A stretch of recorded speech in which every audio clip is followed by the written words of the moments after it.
Le titre de mon message, sur toi, je bâtirai mon église. C'est-à-dire qu'il y a des gens aujourd'hui qui vont devenir des personnes sur qui Dieu va bâtir son église. Est-ce que tu comprends? Ah, yes. Matthieu 16 à son verset 13. Est-ce qu'on peut y aller? Matthieu 16, verset 13. Alors aujourd'hui, on va beaucoup lire. Le message est très long. Je ne pense pas que j'aurai le temps de le finir. Mais si la grâce de Dieu me le permet, je finirai ça quelque part. La Bible parle de Jésus. Et on va lire le passage.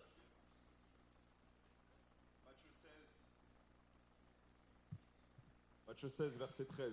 Yes. Jésus, étant arrivé dans le territoire de Césarée, de Philippe, demanda à ses disciples, « Qui dit-on que je suis, moi, le Fils de l'homme ?» Ils répondirent, « Les uns disent que tu es Jean-Baptiste, les autres Élie, les autres Jérémie ou l'un des prophètes. » Et vous, leur dit-il, « Qui dites-vous que je suis ?» Dis-vous. Qui dites-vous que je suis? Donc là, c'est Jésus, il demande à ses disciples, il dit, vous là, pour vous, moi, je suis qui? Ok? Vas-y. Simon-Pierre répondit, Ok? « Tu es le Christ, le Fils du Dieu vivant. » Waouh. Jésus, reprenant la parole, lui dit, « Tu es heureux, Simon, fils de Jonas, car ce ne sont pas la chair et le sang qui t'ont révélé cela, mais c'est mon Père qui est dans les cieux. Et moi, je te dis que tu es Pierre et que sur cette pierre, je bâtirai mon église. » Donc là, Jésus dit, et moi, Simon, je te dis. Ah, attends. Là, c'est une promesse que Jésus fait lui-même à Simon. C'est comme s'il a dit, Simon, je jure, moi, je te dis que tu es Pierre. Il dit, et sur cette pierre, je bâtirai mon église. Aujourd'hui, Dieu va trouver quelqu'un. Et il m'a dit que sur lui, il va bâtir son église. Est-ce que tu peux dire, ah, regarde, moi je vais prendre le rôle de Dieu. Toi, tu es le rôle de toi. Ok? On a tous un prénom ici, non? Ok. Tu es? Ok. Et sur toi, je bâtirai mon? Alléluia. Acclame pour ta vie. Donc ça veut dire que aujourd'hui, là où tu vois Pierre, Dieu parle de toi. Donc à chaque fois on va parler de Pierre, pense à ta vie, pense à ta situation et pense à comment est-ce que tu es dans l'église. Amen. Jésus n'a qu'un seul rêve, frères et sœurs. Et le rêve de Jésus, c'est de bâtir l'église. Vous savez, beaucoup de gens pensent que le plus gros rêve de Dieu, c'est de faire de nous des hommes prospères, des hommes riches, des gens comblés de tout bien, de nous bénir. C'est vrai. Mais le but de Dieu lorsqu'il veut nous rendre prospères, le but de Dieu lorsqu'il veut nous bénir, c'est pour être des personnes qui construisent sa maison. La raison pour laquelle Dieu veut enlever les problèmes de ta tête, c'est parce qu'il sait que lorsque tes problèmes seront enlevés de ta tête, tu vas s'occuper des siens. C'est pour ça qu'il dit dans sa parole, « Venez à moi, vous tous qui êtes fatigués, chargés, je vous donnerai du repos. » Et après il dit, « Et vous là, vous à qui moi maintenant j'ai donné, enfin vous m'avez donné vos fardeaux, prenez le mien. » Le fardeau de Dieu, c'est quoi? Le fardeau de Dieu, c'est de construire son église, de bâtir sa maison. Dieu n'aime pas quand sa maison est vide. Regardez, si vous faites une fête et que vous êtes dans une maison et que vous avez acheté de la nourriture pour 1000 personnes et que 100 personnes viennent, vous serez content? Même les mariages dans lesquels les gens désistent, on est content? Pourquoi? Parce qu'il y a eu un prix qui a été payé. Jésus-Christ a payé le prix sur la croix, non pas pour 100, non pas pour 200, non pas pour 300, non pas pour 400, mais pour toute l'humanité. Donc, s'il a payé pour toute l'humanité, il veut que toute l'humanité vienne dans sa maison. Ah, je crois que quelqu'un commence à comprendre. Il dit, tu es heureux Simon, fils de Jonas, car ce ne sont pas la chair et le sang qui t'ont révélé cela, mais c'est mon Père qui est dans les cieux. Ici, on voit quelque chose. C'est que Jésus a changé le nom de Pierre. Pourquoi? Il lui dit, tu es Pierre. Donc, ça veut dire que Jésus lui annonce quel est son prénom. On va voir. Parce que Pierre ne s'appelait pas Pierre. Vous allez voir dans la Bible, Pierre s'appelait Simon. Comment est-ce qu'à la fin, on l'appelle Pierre? Mais parce que Jésus a changé son prénom. On va le voir dans le verset. Il dit, tu es Pierre. Et aujourd'hui, quelqu'un qu'on appelait instable, peu loyal, déloyal, va s'appeler loyal, va s'appeler homme de prière, va s'appeler pilier d'église. C'est quelqu'un qui disait, non, oh, tu étais vacillant, toi, tu es quelqu'un, on ne peut pas compter sur toi. À partir d'aujourd'hui, tu vas devenir la personne, on peut compter sur toi, sûr. Dans le GER, on va compter sur toi. À l'église, on va compter sur toi. Dans le département à ACR New Generation, on va dire, non, c'est lui. Pourquoi? Parce que c'est toi aujourd'hui qui va devenir Pierre.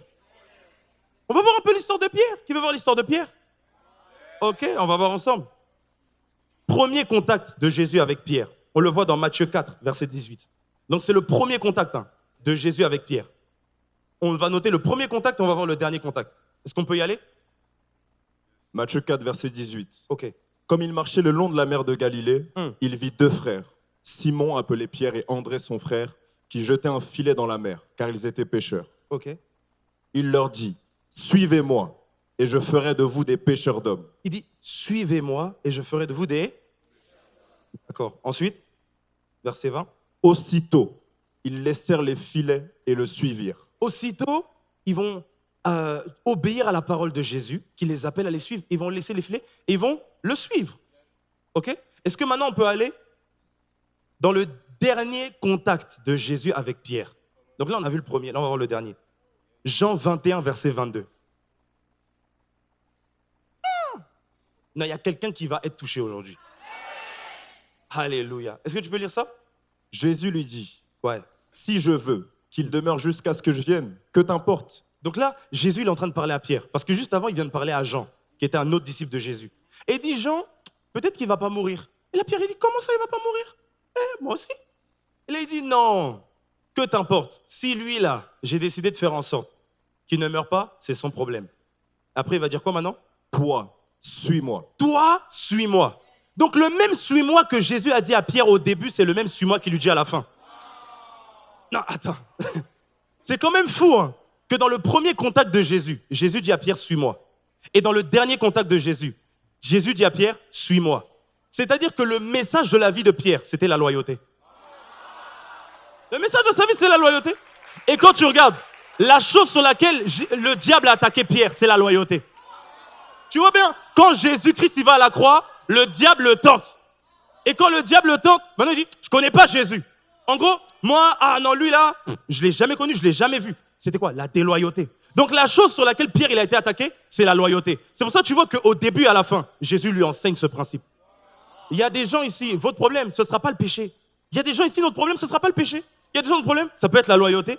Des fois qui vont venir nous parler, nous dire non, ne suis plus telle personne, va plutôt faire ceci. Mais ici, on voit quelque chose. C'est que Pierre a quand même été jusqu'à la fin. Et ici, il y a un Pierre, il va être jusqu'à la fin. Oh my God. Jadabaradosia. Donc, Simon appelé Pierre. Donc, Simon, là, il s'appelait Simon. Mais Jésus l'a appelé Pierre. Ça veut dire que même dans le travail de Jésus, pour faire de Pierre un loyal, il a transformé son nom. La première étape que Jésus il a dans la vie de quelqu'un, pour faire de lui quelqu'un de loyal, il transforme son nom. Il transforme la personne qu'il est. Parce qu'il sait que sinon, ce ne sera pas possible. Simon veut dire roseau, instable, ballotté à tout vent de doctrine. C'est-à-dire c'est quelqu'un, il écoute sur TikTok, il entend la parole de telle église, de tel endroit, et il dit, ah, peut-être c'est lui mon maître. Ah non, peut-être que c'est lui, peut-être que c'est lui. Et c'est ça le problème. Le problème, c'est qu'aujourd'hui, en tant que jeune, vous savez, on a trop d'informations. En une journée, tu peux voir plus de 10 pasteurs te prêcher des messages différents. Sur TikTok, sur Instagram. Mais Dieu, dans sa bonté, il a fait quoi? Il t'a amené dans une église locale. Tous les dimanches, tes pieds, ils vont au même endroit. Tu vois les mêmes bouilles, les mêmes pasteurs. Pourquoi? Parce que Dieu te donne des bergers stables, parce qu'il veut que tu aies une vie stable. Regardez, comment est-ce que Dieu peut donner à un enfant plusieurs enseignants? Il ne pourra jamais se repérer. Vous-même, vous avez été à l'école. Dans le système qu'on a ici à l'école, vous avez des enseignants. Tu dis, lui, c'est mon prof de maths. À l'école, il y a plusieurs profs de maths, mais toi, tu fais cours avec lui. Puis moi, j'ai mon prof principal. Pourtant, il y a plusieurs profs principaux. C'est-à-dire qu'en fait, il y a plusieurs pères spirituels, mais toi, tu n'en as qu'un. Ah non, je croyais que tu allais dire amen. Il y a plusieurs profs principaux, mais toi, tu dis, lui, c'est mon prof principal. Pourquoi? Parce que lorsque le directeur va demander, OK, tel élève là, comment est-ce qu'il se comporte à l'école? Le directeur ne va pas aller voir les profs principaux, il ira voir ton prof principal. De la même manière, Dieu, lorsque tu vas aller au ciel, n'ira pas voir les pères spirituels, il va aller voir le tien. Il ne va pas aller voir plusieurs pères spirituels, le père spirituel de tel endroit, non, non, non. Il va dire, OK, ACR, OK, apôtre, qu'est-ce qui est devenu telle personne? Lorsque l'apôtre même va demander à un chrétien qui a ACR New Generation ici, PE Rémi, qu'est-ce qui est devenu telle personne? Celui qui devra répondre, c'est, frères et sœurs, c'est le PE, c'est pas quelqu'un d'autre. Donc, quand Dieu te donne un berger, sache que lui-même, il a la responsabilité de ce que tu vas devenir. Jésus avait compris la responsabilité de ce que Pierre devait devenir en lui et en le suivant. Vous comprenez ou pas? Mais oui. Donc il faut comprendre ça, il faut être des gens stables, des gens bâtis, des gens plantés. Si tu es avec moi, fais ça. Oh yes. Donc Simon était appelé Pierre. Et dans son premier message, Jésus va lui enseigner la loyauté. Et regardez même, il va enseigner 3 choses. Il dit, suis-moi. Ça, c'est la loyauté. Il dit, je vous ferai. Ça, c'est le mentorat spirituel. Et après, il va dire, pécheur d'hommes. Ça, c'est la destinée. Donc, dans la vie de Pierre, Jésus va enseigner 3 messages en une phrase. Il va dire, suis-moi, mon gars. Ça, sois loyal. Deuxième phrase, je vous ferai. Sache une chose, c'est que tu as quelqu'un qui va t'enseigner. Et troisième chose, tu as une destinée, pécheur d'hommes. Donc, on doit s'attacher à 3 choses lorsqu'on suit une maison spirituelle. La loyauté dans cette maison. Un jour, le Saint-Esprit, moi, je lui ai demandé, Seigneur, pourquoi est-ce qu'on devrait enseigner d'abord la loyauté à quelqu'un? Il me dit, parce que si tu ne lui enseignes pas la loyauté, peut-être qu'il sera déjà parti, tu n'auras pas terminé de lui enseigner ce que je veux lui enseigner. C'est que toi, tu as commencé, tu dis, ok, je vais t'enseigner la vie de prière. Et comme quelqu'un est déloyal, eh ben, d'un coup, il est parti. Tu dis, mais j'ai pas fini, Seigneur. Parce que la loyauté, il y avait défaut. C'est pour ça que Jésus, la première chose, il a dit à Pierre, continue à me suivre. Parce que moi, j'ai la responsabilité de te mentorer. Frères et sœurs, vous ne savez pas ce que Dieu peut faire avec vous en 1 an ici. Ah non, si tu savais, tu allais crier Amen. C'est-à-dire qu'il y a des gens ici, frères et sœurs, je vous dis, si vous êtes là, vous venez à tous les GR, my God. Tu viens à toutes les retraites, toutes les semaines de jeûne, tous les dimanches. Oh, tu vas devenir un signe dans ta génération. C'est-à-dire que moi, ce que j'aime avec nos parents spirituels dans la maison, c'est qu'ils ont une onction transformatrice des vies tellement efficace. C'est-à-dire que tu arrives, tu ne savais même pas aligner 2 phrases. Ah, 3 mois après, c'est nous, on te voit là, tu prêches bien même. Oh, il y a même l'onction, il y a la puissance de Dieu. Oh, acclame le Seigneur. Mais c'est bien, Dieu nous a amenés là. Dieu nous a amenés là. Maintenant, regardez, on va s'arrêter un peu dans notre message avant d'aller plus loin.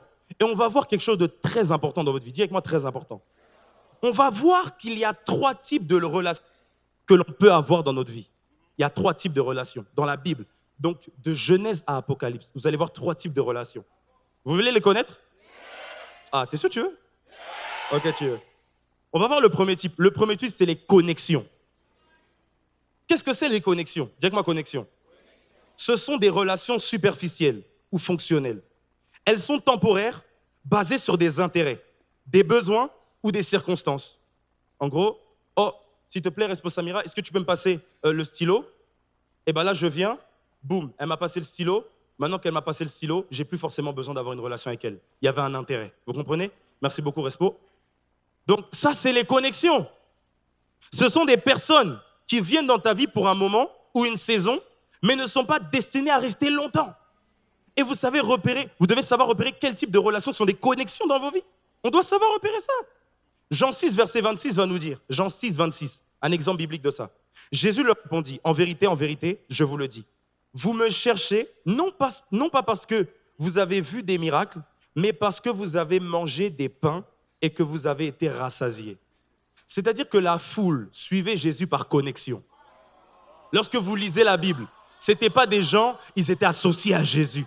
Ce n'étaient pas des gens, ils avaient une alliance avec Jésus. C'était des gens, ils étaient là juste parce qu'il leur a donné à manger.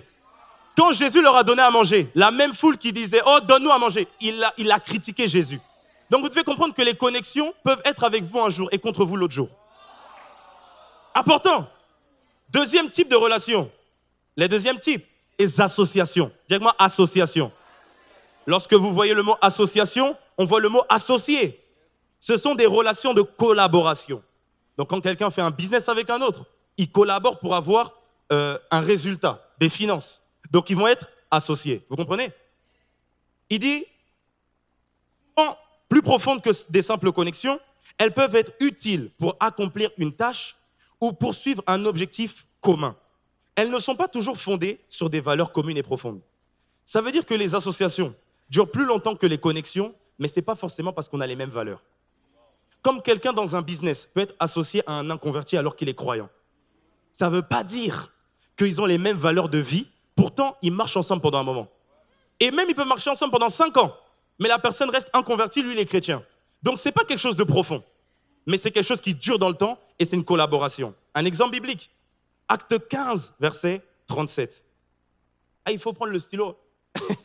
Aujourd'hui, on est là pour que vraiment la connaissance de Dieu augmente dans ta vie. Vous savez, moi, j'ai appris par mon père spirituel, l'apôtre, j'ai appris qu'en fait, la prédication, ça va juste réveiller ta foi. Mais l'enseignement, ça va la bâtir. Et le plus important, c'est que ta foi soit bâtie. Parce que lorsque le diable vient avec les « il est écrit », toi, tu vas sortir les « il est écrit ». Parce que toi-même, tu connais la parole. Tu connais? OK?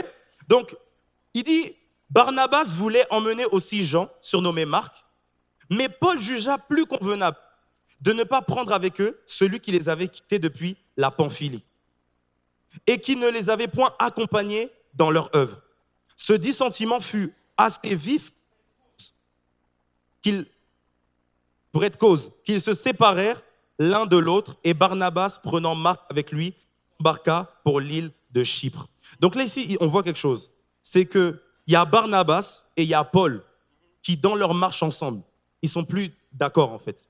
Parce que Paul, il veut prendre un chemin, Barnabas veut prendre l'autre chemin. Et comme ils sont en désaccord, ils se quittent. Et des fois, nous, quand on est à l'église, on a ce type de réaction. C'est-à-dire, on est des personnes, on est des chrétiens. Ok, on suit un leader, on suit la vision de la maison. Ouais, ACER, c'est ma maison. Mais dès qu'il y a blessure, moi je dois partir. Dès qu'on n'est plus d'accord sur le choix d'un responsable, moi je dois partir. Ça veut dire qu'en fait, on est des personnes d'association. Mais Dieu n'a pas réservé, j'ai beaucoup aimé ce que la responsable elle a dit l'héritage c'est pour les fils. Donc toute personne d'association dans la maison ici ne peut pas recevoir l'héritage de la maison. L'héritage n'est réservé que pour ceux qui sont dans le troisième type de relation. Et le troisième type de relation, dis avec moi, les alliances. Les alliances. Quand quelqu'un se marie à une femme, on dit c'est pour la vie, il a une. Mais je crois que tu as compris. Donc ça veut dire qu'en fait, les alliances, c'est pour la vie. Les alliances, c'est pas pour un temps. Les alliances, c'est éternel. De la même manière, que Jésus-Christ a eu une alliance avec toi éternelle. Il faut que tu saches avoir le reflet envers le ciel d'une alliance éternelle envers lui. Jésus, par sa mort, il a fait une alliance éternelle avec toi. Est-ce que maintenant, par ta vie, par ta destinée, par les choses que tu fais, ta vie de prière, ta vie de consécration, tu vas rendre l'alliance à Dieu? C'est important, parce que c'est une alliance. Une alliance. Ce sont des relations profondes, durables, fondées sur un engagement mutuel. Bon, si ça va vite, il faudra regarder le replay, désolé. C'est le temps, il court ici. Donc, ce sont des relations profondes, durables, fondées sur un engagement mutuel. Donc, je m'engage envers toi, tu t'engages envers. Ça, c'est les alliances. Souvent devant Dieu. Donc, très souvent, les alliances, c'est devant Dieu. Une alliance, ça ne se brise pas comme ça. C'est pas on arrive, on dit non, je ne veux plus. Et donc, comme tu ne veux plus, c'est chaos. Quand vous regardez les gens qui divorcent, ils doivent même dépenser de l'argent. Parce que ça ne se fait pas comme ça. C'est pas on arrive, oui, non, on ne veut plus. Non. Il y a un contrat même, un contrat de mariage que tu signes. Pourquoi? Parce que c'est une alliance. Amen. Donc ce sont des personnes que Dieu unit pour un but spirituel profond. Le mariage, les amitiés, d'alliance, le ministère. Exemple biblique avec Ruth. Bon, ça vous lirez. Ruth 1, verset 16 à 17. Donc on voit ici l'histoire de Ruth qui va dire à celle qu'elle suivait, je crois que c'est Naomi, si je ne dis pas de bêtises, c'est Naomi, et elle va dire à Naomi, ce sera ton pied, mon pied. En gros, là où tu iras, j'irai. Pourtant, Naomi disait, non, tu peux partir. Mais Ruth, elle a dit, moi, je reste avec toi, parce que j'ai une alliance avec toi. On a une alliance. Un autre exemple, c'est dans 1 Samuel 18, verset 3. Vous allez voir une alliance maintenant entre deux amis. Il y a David qui fait une alliance avec Jonathan, son pote. Et lorsque David, il est poursuivi par Saül, celui qui sauve David, c'est Jonathan. Donc les alliances peuvent même être celles pour lesquelles tu es sauvé. Mais regarde, à cause de l'alliance avec Dieu, tu es sauvé de l'enfer. Je laisse ça là. Donc il est important de faire la distinction entre les trois. Parce que la distinction là entre les trois là vont faire en sorte que maintenant tu vas savoir catégoriser les personnes dans ta vie. Le problème, c'est que beaucoup d'entre nous, lorsqu'on vient à l'église, on pense qu'on est là par association. On pense qu'on est là par connexion, alors que Dieu veut qu'on soit là par alliance.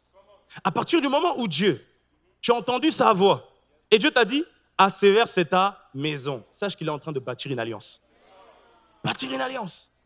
Et tu sais, à cause de l'alliance que l'apôtre il a avec ce ministère, ça fait en sorte que tous les dimanches, il est obligé de se pointer ici pour te prêcher la parole. Parce que s'il ne le fait plus, il ne répond plus à l'alliance. Parce que l'alliance que Dieu donne à un leader dans la maison de Dieu, c'est de tout le temps être spirituel, consacré, d'avoir offert sa vie pour que le peuple de Dieu, il avance. Donc quand un leader fait ça, sache une chose, c'est qu'il est en train de répondre à l'alliance de Dieu envers toi. Quelle alors est notre responsabilité pour nous répondre à l'alliance? Comme Jésus, suis-moi.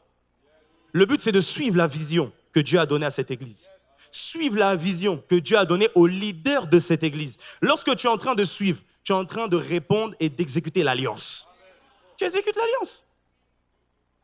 Même devenir ce que tu dois devenir ici, tu es en train de répondre à l'alliance de Dieu. Devenir ce que tu dois devenir. Lorsqu'on dit, oh, on sent, il y a une saison, il y a des leaders qui doivent s'élever dans la maison de Dieu. Et toi, tu dis, ouais, c'est moi. Tu es en train de répondre à une alliance.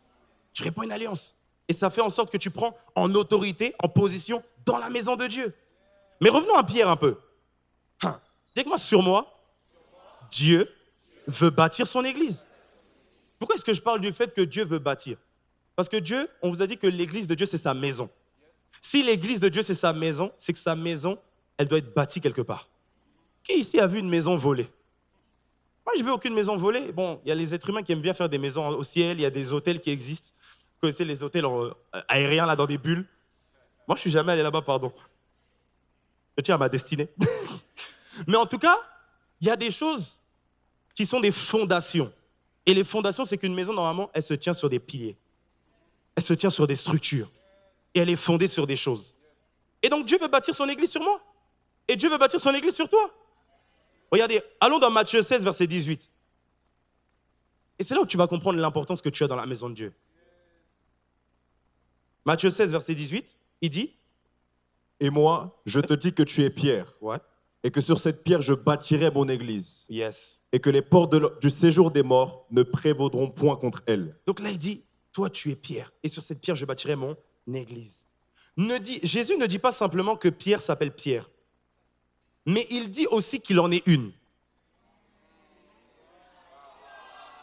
Regarde, il dit, et moi, je dis que tu es Pierre, et que sur cette pierre. Donc Jésus, il l'appelle Pierre, mais il dit aussi, tu es une pierre. Donc Pierre, c'est pas juste son prénom. Et même lorsque vous allez dans le grec, le nom de Pierre et le mot Pierre, c'est pas le même. Le mot Pierre là, c'est le mot Pétros, qui signifie une pierre, un caillou. Mais le mot qui est ici là, sur cette pierre, je bâtirai mon église, c'est le mot Petra. Et Petra, ça veut dire un roc, un rocher, une falaise, un pilier. Donc Jésus il est en train de dire, toi, je te renomme Pierre, mais je vais faire de toi un pilier, et sur ce pilier, je vais bâtir mon église. Donc, lorsque tu viens dans la maison de Dieu, Dieu veut transformer ton nom, mais pas seulement. Il veut transformer il veut transformer ta manière d'être. Il veut transformer ton caractère. Il veut transformer ton esprit. Jusqu'à ce que tu puisses, être quelqu'un sur qui on bâtit l'église de Dieu. Bâtir l'église. Ça, des fois, on croit que c'est un message pour les leaders. Non, c'est un message pour tous les convertis. Ok. Pourquoi est-ce que c'est un message pour tous les convertis? 1 Pierre, verset 2. Là, c'est l'épître maintenant que Pierre, il a écrit. Vous savez, c'est terrible. Hein? Donc, Pierre, on lui dit qu'il est Pierre. Maintenant, il va parler des pierres. C'était sa révélation. Et ça va devenir la révélation de quelqu'un aujourd'hui. My God. Est-ce qu'on peut lire ça? 1 Pierre 2 au verset 4. Ouais. Approchez-vous de lui, pierre vivante, rejetée par les hommes, mais choisie et précieuse devant Dieu. My God, là on parle de Jésus. Approchez-vous de lui, pierre vivante. Tu sais, si on dit que Jésus, c'est le premier-né d'entre les frères, ça veut dire que tel il est, tel ses autres frères ils sont. Donc lorsqu'on appelle Jésus pierre vivante, toi tu es quoi? Jésus, on l'appelle Pierre. Donc si mon frère, on l'appelle Pierre, aïe. Tu sais, moi j'ai un frère, c'est Ethan. Mon frère, il est congolais, camerounais, parce que mes parents sont congolais, camerounais. Donc, lorsque Dieu a donné naissance à Jésus, il a dit, mon fils, c'est une pierre. S'il a un frère, ce sera aussi une pierre. Jésus était une pierre à l'an 0. Toi, tu vas être une pierre en 2025. Une pierre en 2026. Dieu va bâtir sur toi. Oh, yes. Est-ce que tu peux continuer? Il dit, mais choisie et précieuse. Choisie et précieuse devant Dieu. Et vous-même, comme des pierres vivantes. Oh, et vous-même comme des pierres vivantes. My God. Vas-y. Édifiez-vous pour former une maison spirituelle. Édifiez-vous pour former une maison spirituelle. My God. Jésus veut faire de toi une pierre vivante pour former une maison spirituelle. C'est-à-dire que la maison spirituelle, elle n'est pas formée de ciment. Elle est formée de pierre. quand on a une maison spirituelle, elle est plus forte lorsqu'il y a beaucoup de piliers. C'est que quand on vient à l'église et que Jésus, oh my God, Jésus il veut voir ici des piliers. Il veut voir un pilier. Là où tu habites, tu vas être pilier de la maison ACR. C'est que nous on est là et tout, on vient à l'église et on pense que juste non, on doit juste venir à Montreuil, là où Dieu a placé une pierre. Mais laisse-moi te dire quelque chose, à partir du moment où tu habites quelque part, tu appartiens à cette église, tu es pierre de l'église à cet endroit. C'est que moi là je suis pierre ACR Paris pour former une maison spirituelle à Noisy-le-Grand. Ouais. Mais toi, tu es pierre vivante d'où? Tu es pierre vivante d'où? Jésus veut faire de moi une pierre vivante. Ah. Et j'aime bien qu'il dit pour former une maison spirituelle, un saint sacerdoce, afin d'offrir des victimes spirituelles agréables à Dieu pour Jésus-Christ. Tu sais c'est quoi des victimes spirituelles? C'est les âmes que tu vas gagner. Donc Dieu veut faire de toi quelqu'un de loyal, bâti, affermi dans cette église, pour que là où tu sois, oh my God, tu sois une pierre, un pilier pour l'église et que tu offres à Dieu des âmes que tu as sauvées. Ah, moi, j'aime ce passage. Regardez, une autre version va dire quelque chose. My God. Une autre version va dire, dans la version BFC, approchez-vous du Seigneur, la pierre vivante rejetée par les hommes, mais choisie et jugée précieuse par Dieu. Prenez place vous aussi comme des pierres vivantes dans la construction du temple spirituel. La construction du temple spirituel. Il dit prenez place.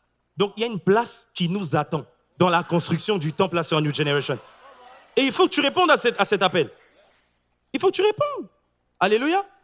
Ici j'aime une partie du passage qui va dire quelque chose. La partie du passage va dire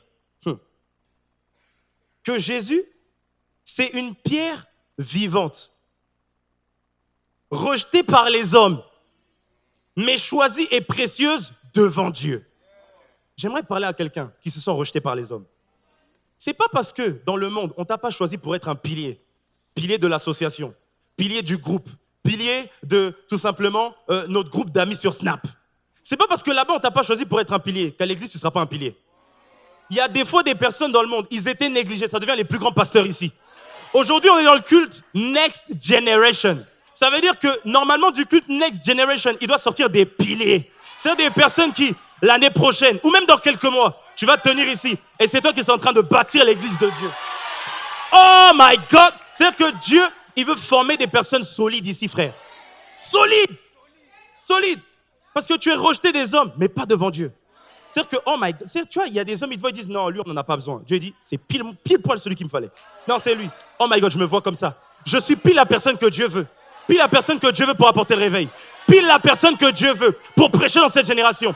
Est-ce que tu te vois comme la personne qui est pile celle qu'il faut? Ouh! Moi, je suis en train de t'annoncer par cette parole que Dieu va faire de toi un pilier. Pile la personne qu'il faut. Tu es pile poil. Pile poil. Ouh! Il s'est pas trompé. Quand il a pris toi avant ta sœur, c'est parce que c'est toi. Et toi, tu vas ramener ta sœur. C'est ça, pile-toi. C'est pile-toi. C'est toi ou c'est pas toi? Oh yes, assieds-toi quelques instants. Acclame Dieu. Pourquoi Jésus a besoin de pierre? C'est parce que Jésus veut des piliers. Et il faut comprendre quelque chose. Que être un revivaliste ne consiste pas que à gagner les âmes, les ramener dans l'église. Donner au corps de Christ de grandir au travers de notre travail et de notre loyauté envers Dieu dans sa maison, c'est être un revivaliste. C'est un revivaliste. Dans la Bible, on nous cite quelqu'un qui s'appelle Néhémie. Il a même un livre, il y a son prénom. La seule chose qu'il a fait, c'est construire la maison. C'est rebâtir quelque chose. Donc la seule chose qu'il a fait, c'est être un pilier pour la maison. Et la Bible a pris le temps de mettre lui, il dit, on te donne un livre. Parce que tu as construit la maison de Dieu. Lorsque vous êtes des personnes, vous êtes loyales à l'église, sache une chose, tu es revivaliste. Ouais, tu fais partie du réveil. Le réveil, c'est un mouvement de personnes. C'est un mouvement. Hein? Devenir un pilier d'église revient à devenir un revivaliste. Dans la maison de Dieu, ce ne sont pas ceux qui gagnent les âmes seulement, les revivalistes, mais ceux qui, par leur vie de loyauté à Dieu et à sa maison, tiennent et contribuent à la stabilité de l'église. Quand tu es là, tu stabilises l'église, tu positionnes, tu fais des choses, tu es revivaliste. C'est pour ça qu'il dit, il a donné les uns comme apôtres, évangélistes, prophète, pasteur, docteur. Les docteurs, c'est qui? C'est les enseignants. C'est pas celui qui va être là devant des foules. Mais lorsqu'il enseigne, les gens restent. Pilier d'église, revivaliste. C'est pour ça qu'il y a besoin des gens dans les classes bibliques. Il faut aller dedans. Parce qu'en faisant ça, tu te qualifies pour être un revivaliste. Ah, c'est puissant, hein? Et là maintenant, on va voir, rapidement, je vais vous citer, parce que le temps nous manquerait, 4 traits de caractère du pilier d'église. Le premier trait de caractère du pilier d'église, c'est l'amour. Tu ne peux pas être un pilier dans l'église de Dieu si tu ne marches pas et ne vis pas dans l'amour. Je ne parle pas de l'amour éros, donc celle qu'un frère il a pour une sœur. Attention, je suis en train de parler de l'amour agapé. L'amour agapé. Dans Éphésiens 4,16, il dit « C'est de lui et grâce à tous les liens de son assistance que tout le corps bien coordonné et formant un solide assemblage tire son accroissement selon la force qui convient à chacun de ses parties et s'édifie lui-même dans la charité. » Donc le lien qui unit une maison spirituelle, c'est l'amour. Parce que ton frère va blesser tu vas te blesser. Il y a des gens qui vont te faire des choses, tu vas dire « Ah, c'est bizarre, c'est pas trop chrétien. » Mais l'amour fera en sorte que tu arrives à surpasser tout. Et que malgré ça, tu restes ancré dans l'église. On ne vous dit pas que ici, l'église, c'est les gens parfaits. En plus, ici, nous, on est jeunes. Vous savez comment les jeunes, ils sont fous. La Bible dit la folie s'attache au cœur de l'enfant. Seigneur, have mercy on us. Délivre-nous.